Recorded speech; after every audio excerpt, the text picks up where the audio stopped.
નમસ્કાર વિદ્યાર્થી મિત્રો, ધોરણ 5 વિષય પર્યાવરણમાં વિદ્યાર્થી મિત્રો આપણે ગયા પીડીએલમાં આપણે જે સ્વાદ જે છે એ સ્વાદના પ્રકાર જોયા હતા, જે 6 પ્રકાર: ગળ્યો, તીખો, ખાટો, કડવો, તુરો અને તીખો. આ 6 સ્વાદનો આપણે અભ્યાસ કરીએ તો, જેમાં જીભના ટેરવા પર આગળના ભાગમાં ગળ્યો, મધ્યમાં ખાટો અને અંત ભાગમાં જોવા જઈએ છેવાડે તો કડવો સ્વાદ આપણને પ્રદાન થતા જોવા મળ્યા હતા. આના વિશેની આપણે માહિતી મેળવી હતી. તો હવે આજના વિડીયોમાં આપણે આગળ જઈએ છીએ. ચાવો અને સારી રીતે ચાવો, આમાં શું તફાવત છે? વર્ગમાં સમૂહમાં પ્રયત્ન કરો. શું કહે છે કે દરેક જણ બ્રેડનો ટુકડો અથવા રોટલીનો ટુકડો, થોડ અથવા થોડા રાંધેલા ભાત લો. અહીંયા તમારે કોઈ પણ વસ્તુ, રોટલી છે, ભાત છે અથવા તો બ્રેડનો ટુકડો છે, એ પણ તમે લઈ શકો છો અને એ તમારે અહીંયા મૂકવાનું છે. હવે આમાંથી કોઈ પણ વસ્તુ જે છે તમારે તમારા મુખમાં એટલે કે મોંમાં મૂકવાની છે. 3 થી 4 વખત ચાવો અને ગળી જાઓ. તમે ચાવો છો ત્યારે સ્વાદ બદલાય છે, તો તમે એનો અનુભવ કરજો. તમે જ્યારે મુખમાં જે વસ્તુ મૂકો છો ત્યારે શરૂઆતમાં જે વસ્તુનો સ્વાદ હોય છે, ટેસ્ટ હોય છે, એ ધીમે ધીમે બદલાતો જાય છે. હવે બીજો ટુકડો લો અથવા ચોખા લો, તેને 30 થી 32 વખત ચાવો. ઘણી વખત ચાવ્યા પછી સ્વાદમાં કોઈ ફરક પડે છે? તો ઘણી વખત આપણે વસ્તુ ખાઈએ છીએ તો એમાં ફરક પડે છે. વધારે વખત ચાવવાથી કોળિયો શું બને છે? મીઠો બને છે. આનું થવાનું પાછળનું કારણ શું? આપણને આમ તો એમ કે ઘણા વિદ્યાર્થીઓ મોડો લાગે, પણ વસ્તુ વારંવાર ચાવવાથી વસ્તુની મીઠાશ આવે એટલે મીઠું લાગે. એનું કારણ એક જ છે કે જ્યારે આપણે ખોરાક દાંત વડે ચાવીએ છીએ વિદ્યાર્થી મિત્રો, તો આપણા મુખમાં રહેલો જે લાળ રસ, યાદ રાખજો, મુખમાં ખોરાકને પોચું બનાવતો રસ હોય તો કયો? લાળ રસ. એ લાળ રસ અંદર ભરે છે અને આપણને શું થાય છે? સ્વાદ પ્રદાન થાય છે. એટલે આ યાદ રાખવાનું. ત્યાર પછી નીચે ચર્ચા કરવાનું આપ્યું છે. શું ઘરમાં તમને કોઈ ધીમે ધીમે અથવા સારી રીતે ખોરાક ચાવવાનું કહ્યું છે, જેથી ખોરાક સારી રીતે પચી જાય? તેઓ આવું કેમ કહે છે? તો જો ખોરાકને બરાબર શાંતિથી ચાવીને ખાવામાં આવે તો ખોરાક સરળતાથી પચી શકે છે.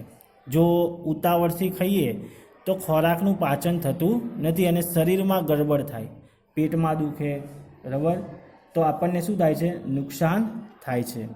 એટલા માટે આપણને આપણા વડીલો વારંવાર કહેતા હોય છે, ભાઈ શાંતિથી ખા, ઉતાવળ કરીશ નહીં. તો એ કહેવા પાછળનો ભાવાર્થ આ હોય છે.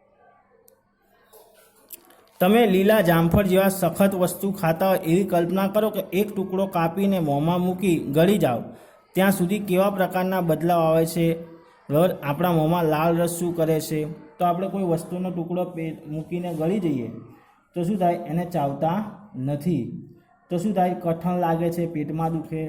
પણ એને જો દાંત વડે ચાવવામાં આવે તો એ ભૂકો થાય, પછી મીઠો પણ લાગે છે, એનો સ્વાદ પણ આપણને મળે છે. તો એની અંદર લાળ રસ ભરે છે, તો એમાં મીઠાશ પણ આવે છે. એટલે કોઈ પણ વસ્તુ તમે ખાઓ તો એને ચાવવાથી એમાંથી રહેલો જે રસ છે, સ્વાદ છે, આપણને પ્રદાન થાય છે. ગળી જવાથી આપણને વસ્તુનો સ્વાદ પ્રદાન થતો નથી.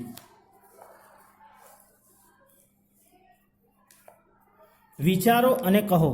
તમે મોંમાં ખોરાક મૂકો અને ગળી જાઓ, તે પછી ત્યાં ક્યાં જાય છે? આપેલે ચિત્રમાં શરીરમાં ખોરાકનો માર્ગ દોરો અને તમારા મિત્રની મદદની સાથે આપલે કરો અને બધાનું ચિત્ર સરખું છે. તો અહીંયા તમે જ્યારે ખોરાક લો છો વિદ્યાર્થી મિત્રો, ત્યારે મુખ દ્વારા ખોરાક જાય છે, એ ખોરાક અન્નનળીના મારફતે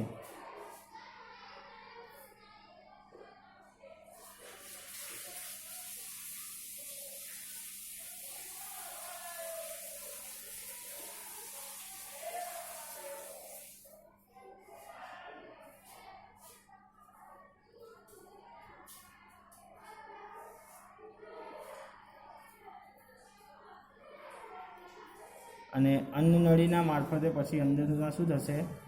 તો કે એ જે છે એ જઠરમાં જશે. શેમાં જશે? તો કે તમારે જઠરમાં જે છે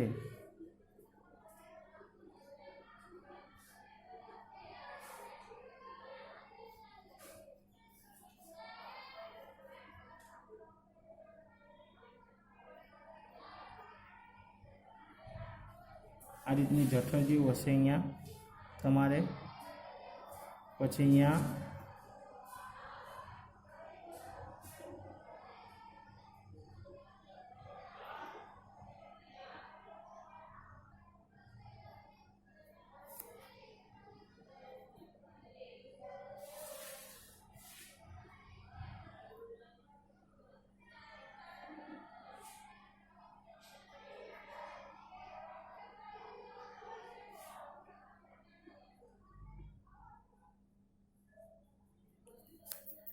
અહીંયા તમારે જે પેટ છે, તમે એમ જ કહો કે તમે ખોરાક લો છો એટલે અહીંયા અન્નનળી મારફતે શું થશે, પેટમાં જાય. પણ પેટમાં નહીં, પણ ક્યાં જાય, જઠરમાં જાય. વિદ્યાર્થી મિત્રો, તમે જ્યારે ખોરાક લો છો ત્યારે એ ખોરાક શું થાય તો કે જઠરમાં જાય છે, અને જઠરમાંથી શું થાય છે, નાના આંતરડામાં જાય, અને નાના આંતરડામાંથી મોટા આંતરડામાં થાય. એ તમને પાચન ક્રિયા હું તમને હમણાં સમજાવું છું. ખાલી તો કે શરૂઆતમાં મોં દ્વારા જે છે અન્નનળીના મારફતે ખોરાક જઠરમાં જાય, નાના આંતરડામાં, પછી મોટા આંતરડામાં જાય છે, બરાબર. અને ત્યાર પછી જે છે એ મળ દ્વારા શું થાય છે, બહાર નીકળે છે. તો આપણે ખોરાકમાં જ્યારે મોંમાં મૂકીએ છીએ ત્યારે તે ગળામાં આવેલી અન્નનળીના મારફતે ખોરાક જઠરમાં જાય છે. ખોરાક જઠરમાં જાય છે એટલે ત્યાં વલોવાનું કામ થાય, એટલે ત્યાં પાણી અને જઠર મિશ્રણ થાય. અને ત્યાર પછી જે છે એ શું થાય તો કે એના પછી જે છે જઠરમાંથી ખોરાક જે છે એ નાના આંતરડામાં જાય છે. નાના આંતરડામાં જે ખોરાક પચેલો હોય છે, બરાબર, એ ખોરાક પચેલો ખોરાક નાના આંતરડામાં રહે છે, અને ત્યાર પછી એ પછીનો ખોરાક ક્યાં જાય છે, મોટા આંતરડામાં જાય છે. મોટા આંતરડાની જે દિવાલો જે છે એ દિવાલો પાણીનું શોષણ કરે છે. મોટા આંતરડામાં જ્યારે ખોરાક પહોંચે છે, નહીં પચેલો નહીં થોડો, એમાં રહેલું જે પાણી છે, પાણી શું કરે છે, મોટું આંતરડું શોષી લે છે. અને ત્યાર પછી તેમાં રહેલો જે અપચિત ખોરાક છે, બગાડ, કે જેને આપણે મળ સ્વરૂપે બહાર, સવારે આપણે શૌચ ક્રિયા જતા હોય છે, તો એ મળ સ્વરૂપે આપણે શું કરીએ છીએ, બહાર કાઢીએ છીએ. તો આ રીતના આપણા શરીરની અંદર આ પ્રક્રિયા થતી જોવા મળે છે. તો આ શું છે, એક પ્રકારની તો આપણી પાચન ક્રિયા ખોરાકની, એના વિશેની મેં તમને માહિતી આપી, બરાબર. અહીંયા તમને કહે છે, તમને જ્યારે ખૂબ જ ભૂખ લાગે ત્યારે કેવું લાગે છે, તો જ્યારે અમને ભૂખ લાગે ત્યારે એકદમ જે છે એ ગુસ્સો આવે, કોઈ ભોજન ના આપે તો આપણે મમ્મી પર ગરમ થઈએ છીએ, ખાવાનું આપ, ખાવાનું આપ, ભૂખ લાગી છે. એ સમયે આપણો મિત્ર બોલાવવા આવે તો પણ આપણે રમવા જતા નથી, બરાબર. ઉદાહરણ તરીકે આપણને મજાકમાં કહીએ છીએ, મને એટલી ભૂખ લાગી છે કે બધું જ ખાઈ જવું. ખાસ કરીને જ્યારે શાળામાં હોય અને રિસેસ પડવાની હોય ને ઘણા બાળકોને ભૂખ લાગે ત્યારે એમ કે આજ તો જઈને પહેલાં ખાઈ જ લેવું છે, ભૂખ લાગી છે, આજ તો ડબ્બો ખાલી થઈ જશે, બરાબર. પણ જ્યારે તમે ખાવા બેસો ત્યારે બહુ ખવાતું નથી.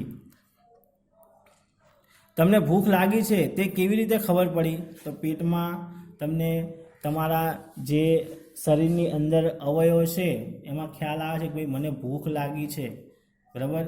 2 દિવસ સુધી ન ખાવ તો શું થાય, બરાબર. તો 2 દિવસ સુધી ન ખાવ તો શરીરમાં અશક્તિ આવે, ઊંઘ પણ આવે નહીં, બરાબર. શું તમે 2 દિવસ સુધી પાણી પીધા વગર રહી શકો? આપણે જે પાણી પીએ છીએ તે તમારા મતે ક્યાં જાય છે, તો આપણે 2 દિવસ સુધી તો પાણી ન પી શકીએ તો મૃત્યુ પામીએ. આપણે પાણી તો પીવું જ જોઈએ, અને એ પાણી આપણા ક્યાં જાય છે, પેટમાં જાય છે. અને એ પાણી પેટમાં જાય એ શું કહે છે તો કે જઠરમાં જાય. જઠરમાં જઈને નાના આંતરડા, મોટા આંતરડામાં જરૂરિયાત જેટલું પાણી આવે. એમાં પણ અયોગ્ય પાણી, જેમ અપચિત ખોરાક મળ સ્વરૂપે બહાર કાઢીએ છીએ, એમ આપણા શરીરમાં રહેલું અપ્રદૂષિત પાણી જે છે, અયોગ્ય પાણી, એ આપણે જે છે એ પેશાબ વાટે આપણે બહાર કાઢતા હોઈએ છીએ, અથવા તો પસીના સ્વરૂપે બહાર નીકળતું હોય છે. તો અહીંયા જો ઘણા બાળકો કીધું, મને ભૂખ લાગે ત્યારે માથું દુખે છે, મને ભૂખ લાગે ત્યારે ગુસ્સો આવે છે, જ્યારે મને ભૂખ લાગે ત્યારે હું થાકી જાઉં છું, જ્યારે મારી બહેન ભૂખી થાય ત્યારે તે રડે છે, જ્યારે મને ભૂખ લાગે ત્યારે હું રડું છું. તો અહીંયા દરેક બાળક, અહીંયા હું A, B, C, D અને E, આ જે છે એ 5 બાળકોની વાત કરી. F તરીકે અહીંયા તમારે તમારું ઉદાહરણ લખવાનું છે. આ 5 બાળકોએ તો કીધું કે ભાઈ મને ભૂખ લાગે તો માથું દુખે છે, મને ભૂખ લાગે તો રડવું આવે છે, તો તમને ભૂખ લાગે ત્યારે તમને શું થાય છે એ પ્રતિભાવ તમારે અહીંયા તમારા શબ્દોમાં વિદ્યાર્થી મિત્રો લખવાના છે. આશા રાખું કે દરેક વિદ્યાર્થી પુસ્તકમાં પોતાનો અભિપ્રાય લખશે કે પોતાને ભૂખ લાગે ત્યારે કેવી પરિસ્થિતિ સર્જાય છે. અહીંયા સરસ મજાનું એક ચિત્ર આપ્યું છે.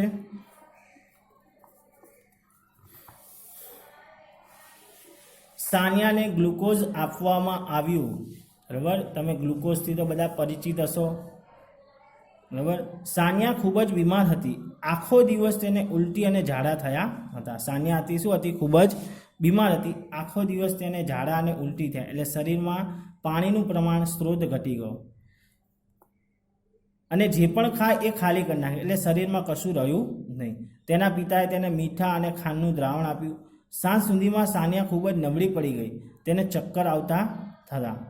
જ્યારે તે ડૉક્ટર પાસે ગઈ અને તે ચક્કર આવવા લાગ્યા, તેના પિતાએ તેને ટેકો આપીને ડૉક્ટર પાસે લઈ ગઈ. ડૉક્ટરે કહ્યું સાનિયાને હોસ્પિટલમાં દાખલ કરવી પડશે. તેને ગ્લુકોઝના બાટલા ચડાવવાની જરૂર છે. શું હતું? કે તેને ગ્લુકોઝના બાટલા ચડાવવા પડશે. આ સાંભળી સાનિયા વ્યાકુળ થઈ ગઈ. બરાબર, એટલે કે તેને એકદમ વ્યાકુળ થઈ ગઈ જાણવા માટે. તેને ખબર હતી કે રમતના તાસ વખતે શિક્ષકે તેને ઘણો વખત ગ્લુકોઝ આપતા હતા. શું કહે છે કે જ્યારે અમે પીટીમાં એટલે કે સાનિયા લોકો રમતા હતા ત્યારે એમના શિક્ષકો એમને વારંવાર ગ્લુકોઝની બોટલ ગ્લુકોઝના પાણીની બોટલ આપતા હતા કે જેથી કરીને શરીરમાં અશક્તિ ના આવે, કમજોરી ના આવે. ખાસ તમે ક્રિકેટરોને જોશો તો એમની પાસે આવા ગ્લુકોઝના બોટલો વધારે હોય છે. બરાબર, ઘણી વખત એડવર્ટાઇઝમાં પણ આવતું હોય છે. બરાબર, બૂસ્ટનું છે અથવા તો બીજી એનર્જીનું છે, તો ઘણા બધા જે છે એ આવા જાહેરાતોમાં પણ આવતું હોય છે. બરાબર, સામાન્ય ગ્લુકોઝ પણ આવતું હોય છે. તો અહીંયા સાનિયાને ખ્યાલ આવ્યો કે જ્યારે તેઓ વ્યાયામ શિક્ષકમાં જ્યારે કસરત કરતા હતા અથવા તો પ્રેક્ટિસ કરતા હતા ત્યારે એ સમય દરમિયાન શિક્ષક એમને આ ગ્લુકોઝનું પાણી આપતા હતા. ડૉક્ટરે સમજાવ્યું કે તારું પેટ ઠીક નથી, તારું શરીર કંઈ જ ખાવા પીવા અંદર રાખતું નથી, શરીર નબળું પડી ગયું છે. ગ્લુકોઝની બોટલ જમ્યા વગર પણ તને તરત જ થોડી તાકાત આપશે. એટલે કે જો તે અત્યારે જમી નથી એટલે શરીરમાં કશો ખોરાક નથી, પણ શરીરના શક્તિ માટે તારે આ ગ્લુકોઝનું પાણી પીવું પડશે, કેમ કે તારા શરીરની અંદર ખોરાક ટકતો નથી, તને વામિટ થઈ જાય છે, એટલે તને ગ્લુકોઝની બોટલ ચડાવવામાં આવશે. શું તમને યાદ છે ધોરણ 4માં તમે મીઠા અને ખાંડનું દ્રાવણ બનાવ્યું હતું? તમારે ચોથા ધોરણમાં બનાવ્યું હતું. બરાબર, કે કોઈને ચક્કર આવે તો એ સમયે આ રીતનું મીઠા અને ખાંડનું પાણી બનાવીને આપી દેવું, લીંબુનું શરબત. સાનિયાના પિતાએ પણ તે જ બનાવ્યું અને આપ્યું. તમારા મતે જેને ઉલટી ઝાડા થાય તેને આ કેમ આપવામાં આવે છે? તમે ગ્લુકોઝ શબ્દ સાંભળ્યો છે અથવા ક્યાંય લખેલો જોયો છે? શું કહે છે કે તમે ગ્લુકોઝ શબ્દ સાંભળ્યો છે, બરાબર, ક્યાંય જોયો છે?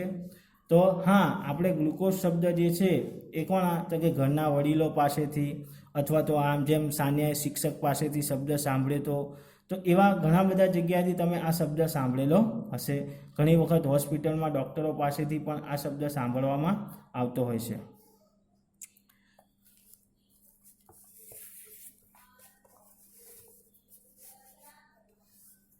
તમે ક્યારે પ્રાથમિક સારવાર પેટીમાં ગ્લુકોઝ ચાખ્યું છે? તેનો સ્વાદ કેવો હોય છે? તો તેનો સ્વાદ કેવો હોય છે? ગળ્યો હોય. આપણે ગ્લુકોઝ પીએ તો સહેજ ખટાશ હોય સામાન્ય, અને ગળ્યો વધારે હોય. તમને અથવા તમારા કુટુંબને ગ્લુકોઝની બોટલ આપવામાં આવી છે? ક્યારે અને કેમ? તો જ્યારે આપણા કુટુંબની અંદર કોઈ પરિવારમાં સભ્ય કોઈ બીમાર પડે અને એને જો આગળ જે સાનિયાની જેમ અશક્તિ કે આવી જાય, ઝાડા ઉલટી થઈ જાય, તો એ સમય દરમિયાન એને ગ્લુકોઝ આપવામાં આવે છે, જેથી કરીને એના શરીરમાં રિકવરી આવી જાય, એટલે શક્તિ પાછી આવી શકે છે. તમારા ઘરમાં પણ તમારા દાદા દાદી, કાકા કાકી, ભાઈ બહેન કોઈ પણ હોય, એમને આ રીતની જે છે તકલીફ પડેલી હશે ખાસ, તો એ સમય દરમિયાન એ લોકો મોટાભાગે ખાંડ ફાંકી જતા હોય છે. તો આવું પણ બને છે. તો તમે પણ તમારા શબ્દોમાં આ જવાબ લખી શકો છો. ત્યાર પછી આગળ, સાનિયાના શિક્ષક વિદ્યાર્થીઓને કહેતા હોય છે કે રમત રમતી વખતે ગ્લુકોઝ લેવું જોઈએ. તમારા મતે કેમ આવું કહ્યું? તો હવે તો તમને ખ્યાલ આવી જ ગયો હશે વિદ્યાર્થી મિત્રો કે ભાઈ સાનિયાના શિક્ષકે વિદ્યાર્થીઓને કેમ એવું કીધું કે તમે રમત રમો ત્યારે તમારે ગ્લુકોઝનું પાણી પીવું જોઈએ. તો એના પાછળનું મુખ્ય કારણ એક જ કે તેઓ રમે છે એટલે શક્તિનો વ્યય થાય છે, તમારે વધારે પડતો શ્રમ કરવો પડે છે, અને આ શ્રમ કરવા માટે શરીરમાં શક્તિ હોવી જરૂરી છે અને શરીરને શક્તિ મળી રહે એટલા માટે શિક્ષક એમને ગ્લુકોઝ પીવાની સલાહ આપતા હતા. સાનિયાના પછી આગળનો પ્રશ્ન જોઈએ. સાનિયાના ચિત્રને જુઓ અને શું થાય છે તેનું વર્ણન કરો. ગ્લુકોઝની બોટલ કેવી રીતે આપવામાં આવે છે? તો સાનિયા જ્યારે બીમાર પડી હતી ત્યારે એને ઝાડા ઉલટી પણ થઈ હતી. એનો ખોરાક જે છે પેટમાં પચતો ન હતો, તેથી તેને દવાખાનામાં દાખલ કરી અને તેને પલંગ પર સુવડાવવામાં આવી છે. ત્યાર પછી એક નર્સ બાજુમાં ઊભી છે, બરાબર. અહીંયા તમને ચિત્ર પણ છે, હું બતાવી દઉં કે ભાઈ સાનિયાની બાજુમાં એક નર્સ પરિચારિકા જે છે એ ઊભી છે. તે જે સોય છે એ સોય એના કોણી અગાડી જો ભાગ છે અહીંયા ત્યાં સોયને ભીરવેલી છે અને બોટલ એને ગ્લુકોઝની ચડાયેલી જોવા મળે છે. ટીપે ટીપે ગ્લુકોઝ શરીરમાં દાખલ થાય છે, બરાબર. આ રીતે વ્યક્તિને જે છે એ ગ્લુકોઝ ચડાવવામાં આવે છે. ભવિષ્યમાં આશા રાખું કે કોઈને આવી જરૂર ન પડે, પણ ઘણા બાળકો જે છે ઇન્જેક્શન લેવાથી ઘણા બધા બીતા હોય છે, બરાબર. પણ વિદ્યાર્થી મિત્રો, જ્યારે પણ કોઈ બીમારી આવે, તાવ અથવા તો અન્ય કોઈ બીમારી થાય તો એ સમયે જ્યારે ડૉક્ટર એમ કે ભાઈ તમારે દવા લેવાની છે તો તમારે દવા લઈ લેવાની. વિદ્યાર્થી મિત્રો, તમને ઇન્જેક્શન લેવાનું કે તો પણ હસતા હસતા લઈ લેવાનું, એમાં કંઈ ડર રાખવાનો નહીં. જો તમે સારવાર કરશો તો તમે સલામત રહેશો. ઘણા બાળકો તો બહુ ડરતા હોય, કજિયો કરતા હોય, મારે ઇન્જેક્શન નહીં લેવું, ગોળી નહીં કરવી, કડવી કડવી છે, હમણાં ચોકલેટ આલીએ તો તરત ભાવે. પણ મેં કીધું ને કે એ પણ સ્વાદ લેવો જરૂરી છે, ગોળી પણ ખાવી જોઈએ, બરાબર. જરૂર જણાય તો ઇન્જેક્શન પણ લેવાનું, બરાબર. એટલે આ વાતને ખાસ ધ્યાન રાખવાની. પછી આગળ સરસ મજાનું આવે છે, મસ્ત ખાઓ અને સ્વસ્થ રહો. બધા સરસ મજાનું ખાતા જ હશે. ગયા પીરિયડમાં આપણે સરસ મજાના ભોજનોની પણ વાત કરી હતી, ચોકલેટની પણ વાત કરી હતી. ઘણા બાળકોએ ખાધી પણ હશે, સ્વાદને પણ પારખ્યો હશે. તો અહીંયા ફળો અને શાકભાજી આપણા શરીરના વૃદ્ધિ અને વિકાસ માટે સ્વસ્થ રહેવામાં મદદ કરે છે, બરાબર.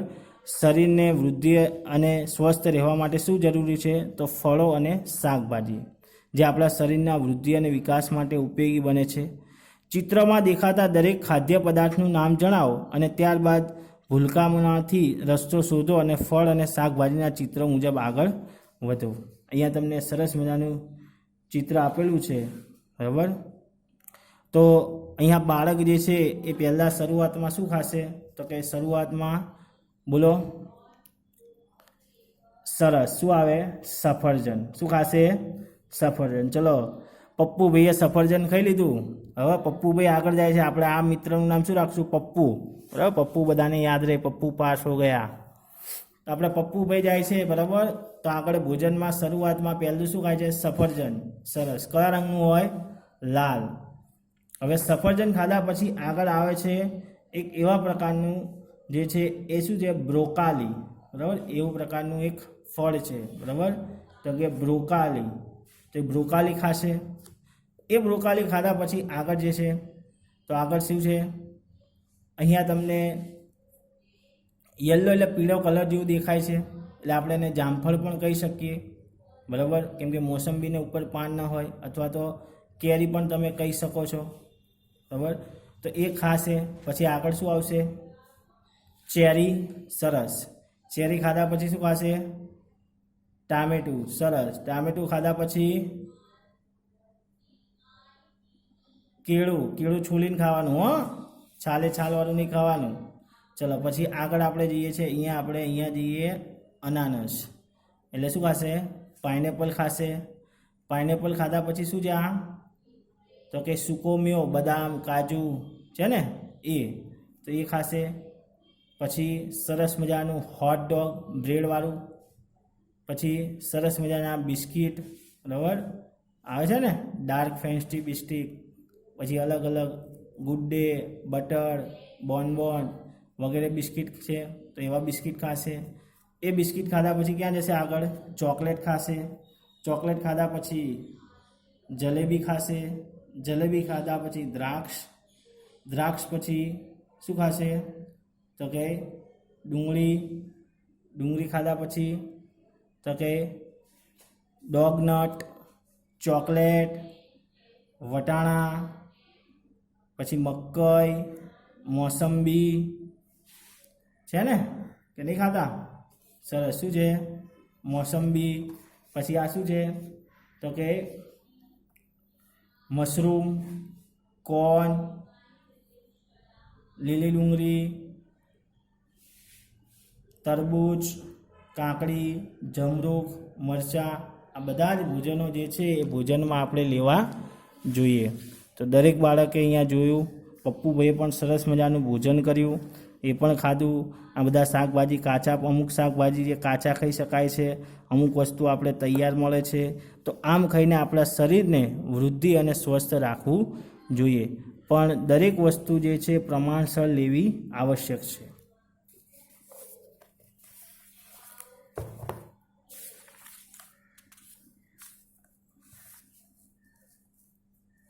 પછી છે અહીંયા વાર્તા બારીવાળું પેટ. માર્ટિન નામના સૈનિક વિશે જાણીએ. ઈસવીસન 1822માં તે 18 વર્ષનો હતો. કોણ? માર્ટિનની ઉંમર કેટલો હતો? 18 વર્ષનો. અને તે ખૂબ જ તંદુરસ્ત હતો. જ્યારે તેને ગોળી વાગી ત્યારે તેને ખૂબ જ ઈજા થઈ હતી. શું થઈ? કે જ્યારે સૈનિક હોય એટલે લશ્કરીમાં હોય એટલે ગમે ત્યારે એને ગોળી વાગે, તો એને ગોળી વાગી ત્યારે એને ઈજા થઈ હતી. તે સમયે તેની સારવાર માટે ડૉક્ટર બ્યુમોન્ટને બોલાવવામાં આવ્યા હતા. એટલે પૂછાય છે કે માર્ટિનની સારવાર માટે કોને બોલાવવામાં આવ્યા હતા? તો માર્ટિનની સારવાર માટે બ્યુમોન્ટને બોલાવવામાં આવ્યા હતા. ડૉક્ટર બ્યુમોન્ટે ઘાને સાફ કર્યો અને તેના પર પટ્ટી લગાવી. બ્યુમોન્ટે શું કર્યો? ઘાને સાફ કર્યો અને એના પર પટ્ટી લગાવી દીધી. 1.5 વર્ષ પછી ડૉક્ટરે જોયું કે એક વસ્તુ સિવાય માર્ટિનના ઘા પર રૂજાઈ ગયો હતો. શું? એક જ જગ્યાએ રૂ આવ્યું ન હતું, બાકી બધી જ જગ્યાએ જે હતું એ રૂ આવી ગયું હતું. તેના પેટમાં મોટું કાણું હતું. તે કાણું લચેલી ચામડીથી ફૂટબોલ જેવું રબરની જેમ ઢંકાયેલું હતું. એટલે જે આપણે જે ડૂટીનો ભાગ કહીએ છીએ તે ચામડીને દબાવતા તમે માર્ટિનના પેટમાં જોઈ શકો છો. બરાબર? એ ચામડી જે છે તમે શું થાય કે પેટના ભાગમાં દબાવતા તમે જોઈ શકો છો. એટલું જ નહીં, ડૉક્ટરે કાણા ટ્યુબ મૂકીને તેને ખોરાક પણ બહાર કાઢી શકતા હતા. શું હતું? કે ખોરાક જે છે એમાંથી શું કરતા હતા? તે બહાર કાઢતા હતા. એટલે મેં જે આગળ જે વાત કરી એ કંઈ ડ્યુટીની નથી, પણ આ સિવાય બીજી કોઈ અન્ય એવું ચામડી હતી, બરાબર, કે જે માર્ટિનના શરીરમાંથી દેખાતી હતી. એટલે કે આપણા કરતાં કંઈક અલગ હતું. ડૉક્ટર બ્યુમોન્ટેને કોઈ ખજાનો મળી ગયો તેમ લાગતું હતું. શું તમે અનુમાન કરી શકો તે પેટ અલગ અલગ પ્રયોગ કરવામાં કેટલા વર્ષ વિતાવ્યા હશે? કેટલા? 9 વર્ષ. બરાબર? જે ડૉક્ટર હતા બ્યુમોન્ટે કેટલા વર્ષ કર્યા? 9 વર્ષ સુધી સંશોધન કર્યું.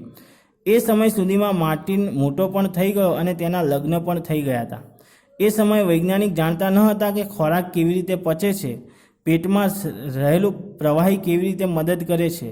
શું તે ફક્ત ખોરાક ભીનો જ પોચો બનાવે છે અથવા તે પાચનમાં પણ મદદ કરે છે?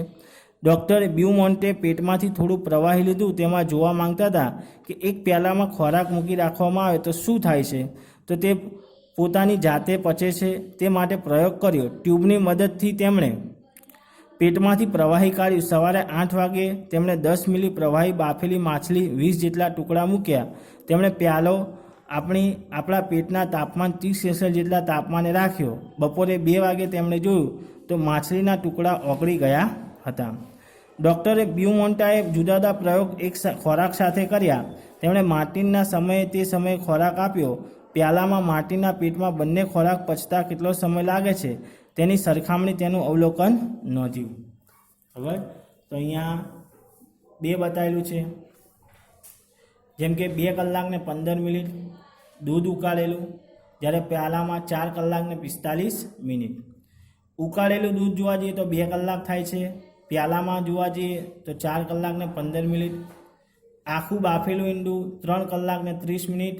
પ્યાલા પાચક રસમાં 8 કલાક. આમ અલગ અલગ તમને શું જોવા મળે છે? આ રીતના પાચન ક્રિયા જોવા મળે છે. એટલે કે શરીરના પેટમાં પાચન ક્રિયાની ક્રિયા કેવી છે? ઝડપી છે. જો અહીંયા ઓછો સમય લે છે, અહીંયા વધારે સમય થાય છે. બરાબર? આ જે પાચક પ્યાલા રસ છે એ પણ માર્ટિનના પેટમાંથી જ કાઢવામાં આવેલો છે. તો આપણું પેટ શું કરે છે? ડૉક્ટર બ્યુમોન્ટે ઘણા પ્રયોગ કર્યા અને પાચનના ઘણા રહસ્યો વિશે જાણ્યું. તેમણે જોયું કે ખોરાક બહાર કરતાં પેટમાં ઝડપી પચે છે. મેં કીધું ને કે પેટમાં ખોરાક ઝડપથી પચે છે. આપણું પેટ ખોરાક પચાવવા માટે વલવે છે. ડૉક્ટરે પણ જોયું કે જ્યારે માર્ટિન દુઃખી હોય છે તો ખોરાકનું પાચન સરખું થતું નથી. જ્યારે આપણે દુઃખમાં હોય ત્યારે ખોરાક ઝડપથી પચતો નથી. તેમણે તે પણ જોયું કે રસ પેટમાં તો તે દાહક જ છે. શું તમે કોઈ એસિડિટી વિશે વાત સાંભળ્યું છે? ખાસ કરીને જ્યારે તમને માણસ સરખું જમ્યો ન હોય અથવા તો બરાબર પચ્યો ન હોય ત્યારે એસિડિટી થાય છે. ઘણીવાર આપણને પેટમાં લાઈ બરે છે ને, તો એ થવાનું કારણ શું છે? તો કે એસિડિટી. તમે ખોરાકને બરાબર ચાવીને ખાધો ન હોય ત્યારે આવી પરિસ્થિતિ સર્જાતી હોય છે. ડૉક્ટર બ્યુમોન્ટાના પ્રયોગના આખા વિશ્વમાં પ્રખ્યાત થઈ ગયા. ત્યારબાદ વૈજ્ઞાનિકોએ આવા ઘણા પ્રયોગ કર્યા. તમે શું કહેશો? ન તો તેઓ લોકોના પેટમાં ગોળી મારી હતી કે ન તો પેટના કાણા દર્દીની રાહ જોયા હતા. તેણે આપણા શરીરમાં જોવા માટે બીજા વૈજ્ઞાનિકના રસ્તા અપનાવતા હતા. શું તમે માર્ટિનની વાત ગમી? અથવા આપણે આવું કહી શકીએ કે આપણા પોતાના પેટની વાર્તા છે. બરાબર. અહીંયા એને રજૂ કરનાર કોણ હતા? અનિતા રામપાલ. અહીંયા અનુમાન કરો કે તમે ડૉક્ટર બ્યુમોન્ટાની જગ્યાએ હોત તો તમે આપણા પેટના રહસ્યો જાણવાના કયા પ્રયોગો કર્યા હોત? એ તમારે ભવિષ્યમાં આવશે, એને આધારે તમે કરી શકશો.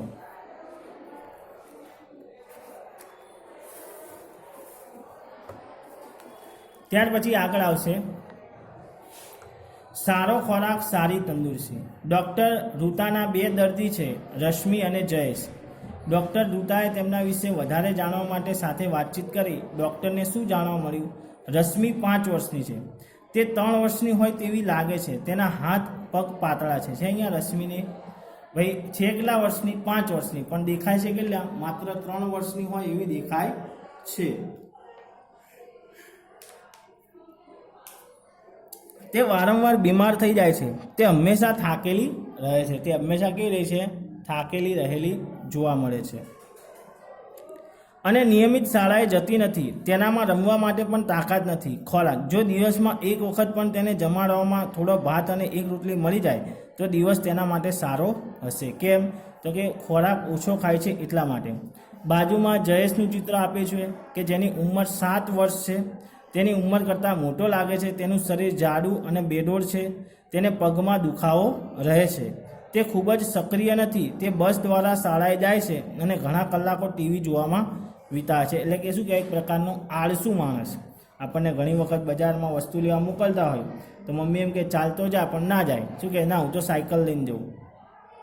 તેના ઘરે ખોરાકમાં તો ખોરાક જેમ કે દાળ ભાત શાક રોટલી જમવું ગમતું નથી. તેને ફક્ત બજારની બહારની વસ્તુ, જે પેલા બટાકા ભાઈ આવતા હતા ને 4થા ધોરણમાં, એવા હતા. માત્ર બટાકાનું શાક ભાવે, બહારનું ખાવાની મજા આવે. ચિપ્સ, બર્ગર, પિઝા, ઠંડા પાણી, આ જ એને વધારે ગમતું હતું. ડૉક્ટર ઋતાએ બંને બાળકોના વજન ઊંચાઈ માપ્યા. પછી તેમણે કહ્યું, તમારા બંને માટે એક જ ઇલાજ છે. કયો? યોગ્ય આહાર. શું કહે છે? કે તમારા બંને માટે એક જ ઇલાજ છે. કયો છે? તો કે યોગ્ય આહાર. તમે જો યોગ્ય આહાર લેશો તો તમારું જે છે એ તમારું શરીર વ્યવસ્થિત થઈ જશે. તમને કોઈ બીમારી લાગુ પડશે નહીં. ત્યાર પછી આગળ જોઈએ. શું તમે વિચારો છો કે રશ્મિ આખા દિવસમાં માત્ર એક જ રોટલી ખાઈ શકે છે? તો આપણે એમ કહીએ કે ભાઈ ગરીબ હશે તો કદાચ ખોરાક ઓછો મળતો હશે એટલે ઓછું ખાતા હશે. બાકી એક રોટલી કરતાં દરેક 5 વર્ષની ઉંમરની બાળક એક રોટલી કરતાં વધારે રોટલી ખાઈ શકે. પણ એમના પરિસ્થિતિને આધીને આપણે યોગ્ય અનુમાન લગાવી શકતા નથી. પણ દરેક બાળક 1 થી 2 રોટલી તો ખાઈ જ શકે. આગળ, શું તમે વિચારો છો કે જયેશ રમતો રમવી ગમે છે?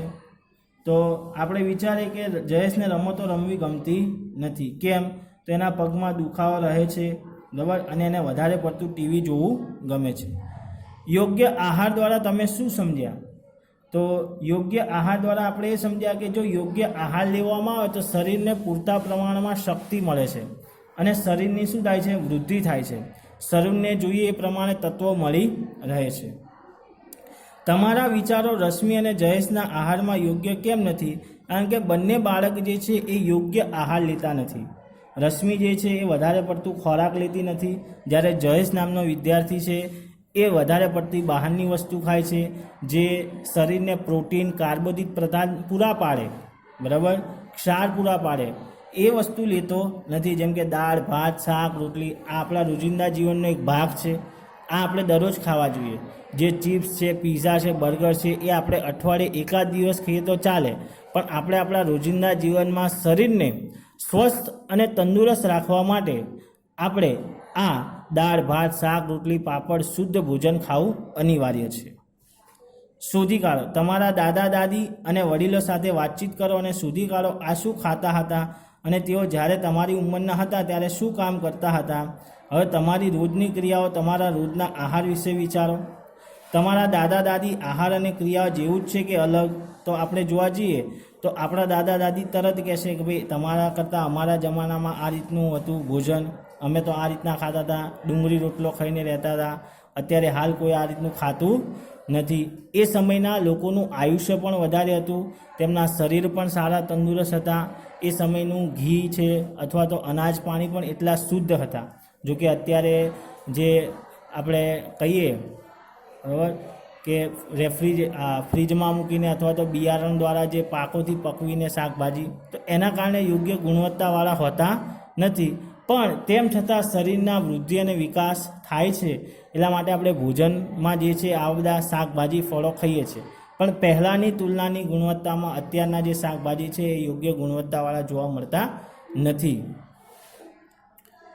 યોગ્ય આહાર દરેક બાળકનો હક. આની ચર્ચા વિદ્યાર્થી મિત્રો આપણે નેક્સ્ટ વિડીયોમાં કરીશું.